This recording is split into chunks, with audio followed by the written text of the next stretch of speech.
வந்தது.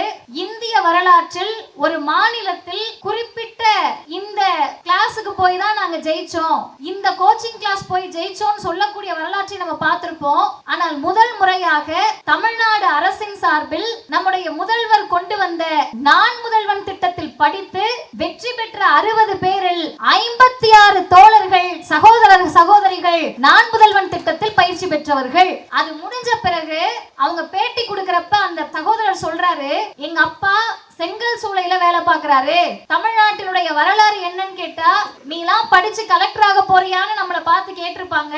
இன்னைக்கு நம்மவர்கள் சொல்லுகிறார்கள், ஆமா படிச்சு கலெக்டர் தான் ஆக போறேன், நான் தமிழ்நாட்டில் இருக்கேன். இன்றைக்கு அன்னை மணியம்மையாருடைய நினைவு நாளை முன்னிட்டும் மார்ச் 10 அன்னை மணியம்மையாருடைய பிறந்த நாள் என்று இந்த மாதம் திராவிடர் கழகத்தை பொறுத்தவரை புரட்சிக்கென்று பெண்களுக்கு ஒரு வடிவம் இருக்கும் என்று சொன்னால், தன் மீது சுமத்தப்பட்ட அனைத்து பழிகளையும் தாண்டி தன் வாழ்நாள் முழுவதும் ஒரு நாத்திக இயக்கத்தின் முதல் பெண் தலைவராக உலக வரலாற்றில் வாழ்ந்து மறைந்தவர் அன்னை மணியம்மையார். அவருடைய நினைவு நாள் இன்று நாங்கள் அனுசரிக்கக்கூடிய அதே நேரத்தில் தான் நேற்றைக்கு தமிழ்நாடு சட்டமன்ற தேர்தலுக்கான தேதி அறிவிக்கப்பட்டிருக்கிறது. இன்றைக்கு இந்த கூட்டம் அறிவிக்கப்பட்ட பிறகு சென்னையில் எங்களுக்கு இதுதான் முதல் கூட்டம் என்று சொல்வதற்கு ஆசை இருந்தாலும் கூட, வர இருக்கக்கூடிய எங்களது கழக தலைவர் 93 வயதில் நேற்றைக்கு காலை தஞ்சையில் ஒரு திருமணம், மாலை திருக்கோவிலூரில் பொதுக்கூட்டம், இன்று காலை சென்னை பெரியார் திடலில் அன்னை மணியம்மையாருடைய நினைவு நாளை முன்னிட்டு மலர் வளையம் வைத்துவிட்டு அவருடைய பணிகளை எல்லாம் முடித்து இன்று மாலை தாம்பரத்தில் உங்கள் மத்தியில் உரையாற்ற வருகை தந்திருக்கிறார்கள். நீங்கள் ஏன் இவ்வளவு பயணிக்க வேண்டும், ஓய்வெடுக்கலாமே என்று யாராவது கேட்டால் அவருடைய ஒரே பதிலாக 2026 சட்டமன்ற தேர்தலில் மீண்டும் திராவிட மாடல் ஆட்சியை, திராவிட முன்னேற்ற கழக ஆட்சியை முத்துவேல் கருணாநிதி ஸ்டாலின் என்ற மனிதர் முதலமைச்சராக வேண்டும் என்ற நோக்கத்தோடு அனுதினமும் பிரச்சாரத்தை மேற்கொண்டிருக்கிறார். இதனால் திராவிடர் கழகத்திற்கு தனிப்பட்ட லாபம் ஏதாவது இருக்கிறதா, நீங்க எந்த தொகுதியில நிக்க போறீங்க என்று யாராவது நினைக்கலாம். ஆனால் ஒரே ஒரு குறிக்கோளோடு எங்கள் தலைவர் பயணத்தை மேற்கொண்டார்.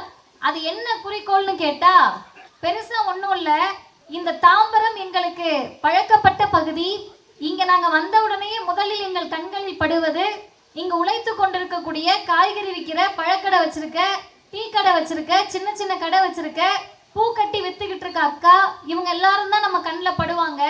இவங்க இத்தனை பேர் உழைப்பதற்கான காரணம் என்னன்னு போய் கேட்டீங்கன்னா, என் பிள்ளை எப்படியாவது படிச்சிடணும்னு சொல்லுவாங்க. ஏன்னு கேட்டா, தமிழ்நாட்டில் ஆண்டாண்டு காலமாக ஆரியத்தால் நம் பிள்ளைகளுக்கு கிடைக்காமல் இருந்த கல்வியை இந்த திராவிடர் இயக்கம், தலைவர் தந்தை பெரியார், குறிப்பாக திராவிட முன்னேற்ற கழக ஆட்சி என்று இன்றைக்கு இந்தியாவில் கல்வியில் முதன்மை மாநிலம் எது என்று கேட்டால் திராவிட மாண்ட தமிழ்நாடு என்ற இடத்தை அடைந்திருக்கிறோம். இதை காவு வாங்குவதற்கு யார் வந்தாலும், எந்த பெயரில் வந்தாலும், அது ஒன்றிய அரசை ஆளக்கூடியவர்களாக இருந்தாலும், எந்த பெயரோடு வந்தாலும் தமிழ்நாட்டில் இடமில்லை என்று சொல்லுவதற்காக தந்தை பெரியாரின் கொள்கை வாரிசு எங்கள் தலைவர் இந்த பிரச்சார பயணத்தை மேற்கொண்டிருக்கிறார். 2 செய்திகளை மட்டும் சொல்லி நிறைவு செய்கிறேன். முதல் செய்தி, 2026 வாக்காளர் கடமை என்பதற்கும் அன்னை மணியம்மையாருடைய நினைவு நாளுக்கும் என்ன சம்பந்தம் என்று கேட்டால், ஐயாவுடைய மறைவுக்கு பிறகு அன்னை மணியம்மையார் தலைவராக பொறுப்பேற்கிறார். அப்போது நடைபெற்ற தேர்தலில் அன்னை மணியம்மையார் சொன்ன அதே சொற்கள் இன்றும் நாம் நினைத்து பார்க்க வேண்டியது, பின்பற்ற வேண்டியது. அன்னையார் சொன்னார்கள், இந்த முறை நாம் ஏமாந்தால் பலிபீடத்தில் தமிழர்கள் நிறுத்தப்பட்டு விடுவோம். எனவே திராவிட முன்னேற்ற கழக ஆட்சியை நாம் மீண்டும் அரியணையில் ஏற்றுவது என்பது நம் உயிர் கடமையாக இருக்கும் என்ற சொல்லை அன்னை மணியம்மையார் பயன்படுத்தினார். இன்று நம் தமிழர்கள் ஒவ்வொருவருக்கும் அது உயிர் கடமையாக இருக்கிறது. ஏன் உயிர் கடமைன்னு கேட்டா, கடந்த வாரம் யூபிஎஸ்சி தேர்வினுடைய முடிவுகள் வந்தது. இந்திய வரலாற்றில் ஒரு மாநிலத்தில் குறிப்பிட்ட இந்த கிளாஸுக்கு போய் தான் நாங்கள் ஜெயிச்சோம், இந்த கோச்சிங் கிளாஸ் போய் ஜெயிச்சோன்னு சொல்லக்கூடிய வரலாற்றை நம்ம பார்த்திருப்போம்.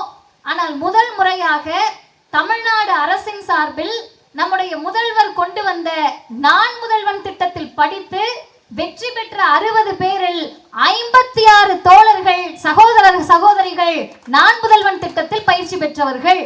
அது முடிஞ்ச பிறகு அவங்க பேட்டி கொடுக்கறப்ப அந்த சகோதரர் சொல்றாரு, எங்க அப்பா செங்கல் சூளையில வேலை பார்க்கறாரு. தமிழ்நாட்டினுடைய வரலாறு என்னன்னு கேட்டா, நீலாம் படிச்சு கலெக்டராக போறியான்னு நம்மளை பார்த்து கேட்டிருப்பாங்க. இன்னைக்கு நம்மவர்கள் சொல்லுகிறார்கள், ஆமா படிச்சு கலெக்டர் தான் ஆக போறேன், நான் தமிழ்நாட்டுல இருக்கேன் என்று சொல்லக்கூடிய நிலையை அடைந்திருக்கிறோம். அந்த சகோதரர் சொல்லுகிறார், எங்க அப்பா செங்கல் சூளையில வேலை பார்க்கறாரு, அம்மா டெய்லர், மாசம் 6500 ரூபாய் கூட எங்களுக்கு வராது, எப்படி படிக்கிறதுன்னு நினைச்சப்ப திடீர்னு ஒரு நாள் தமிழ்நாடு அரசு சார்பில் நான் முதல்வன் ஒரு திட்டம் வந்துச்சு. 7500 ரூபாய் மாசம் எனக்கு கொடுத்தாங்க. இன்னைக்கு நான் யூபிஎஸ்சி தேர்வில் வெற்றி பெற்று IAS அதிகாரி. அது அல்ல செய்தி. அவங்க அம்மா பேசுறப்ப சொல்றாங்க, என் மூத்த மகன் IAS ஆயிட்டாரு, 2வது மகன் IAS ஆகணும்னு படிச்சுக்கிட்டு இருக்காருன்னு.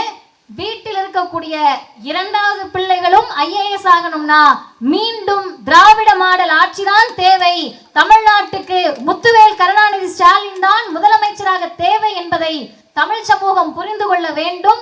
குறிப்பாக இளைஞர்களே, பார்ப்பது, கேட்பது, ரசிப்பது, நடனத்தை பார்ப்பது எல்லாமே மகிழ்ச்சியை தரும். ஆனால் நம்முடைய சுய இன்பத்திற்காக, சுய மகிழ்ச்சிக்காக தமிழ்நாட்டை காவு கொடுப்பதற்கு இந்த கருஞ்சட்டை படை ஒரு நாளும் அனுமதிக்காது.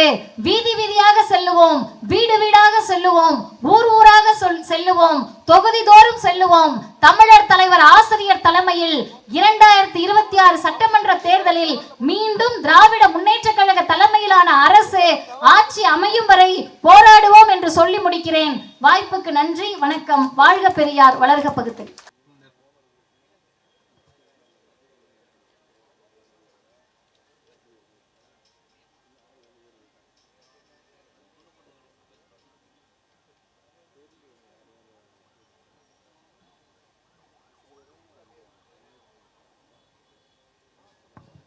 வேறு யாராவது பெற்றுக்கொள்ள வேண்டும் என்றால் உடனடியாக வந்து மேடையில் தலைவரிடம் பெற்றுக்கொள்ளலாம்.